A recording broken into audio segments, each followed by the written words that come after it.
Hello students, today in this video we shall be discussing the last part of the light chapter of the class 8. Sorry, it's written there class 7, it would be class 8.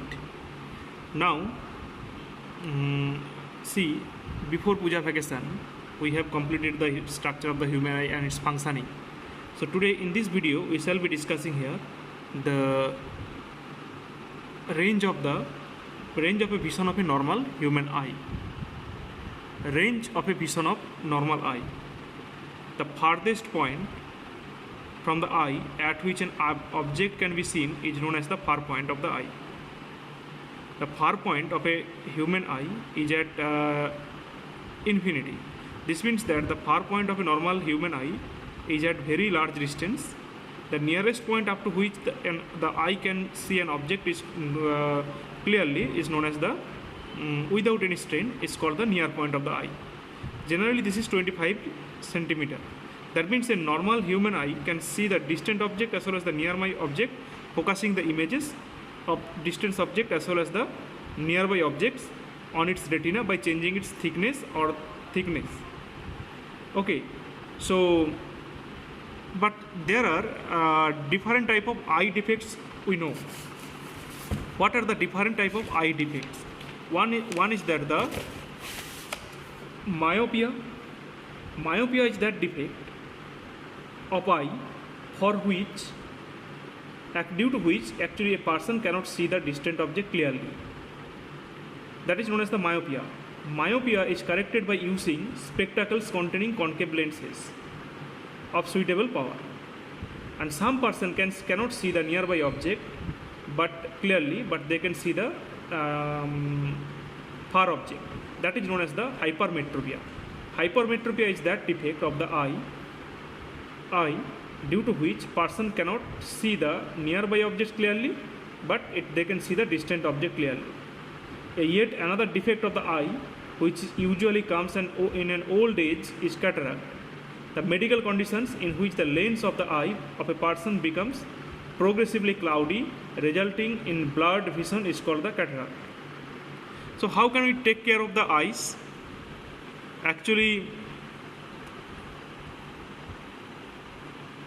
care of the eye can be taken in some if we actually maintain some precautions to protect and maintain the healthy eyesight. Number one, it should means we should wash our eyes at least twice a day with clean water. Too little light or too much light is bad for eyes. Too little light causes eye strain and headache. So don't read or write in the dim light because it puts strain on the eyes.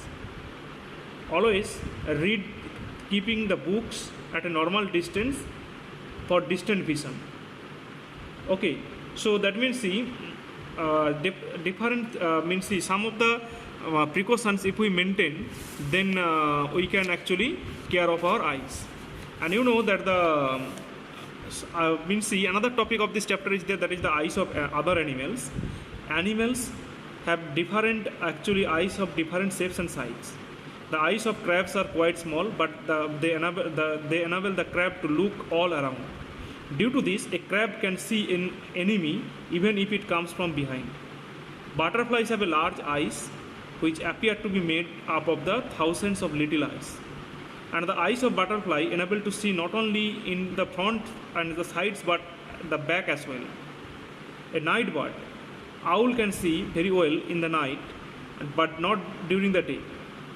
This is due to the following reason. The owl has a big eyes having large cornea and large pupil to allow more light in the eye.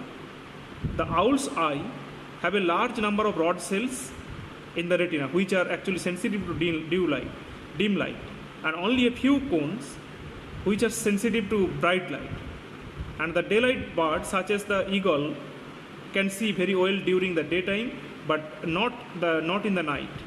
The eyes of the daylight birds are actually small and have more cones in retina but fewer rods which are sensitive to the dim light. And you know, there are so many persons who are known as the visually challenged. Visually challenged persons can also read and write. Those persons who are unable to see are known as the visually challenged persons. The most popular resource for visually challenged persons which can make them read and write is the Braille. And Braille is a written language for the visual challenged person in which the characters are represented by patterns of raised dots. That's all. Thank you.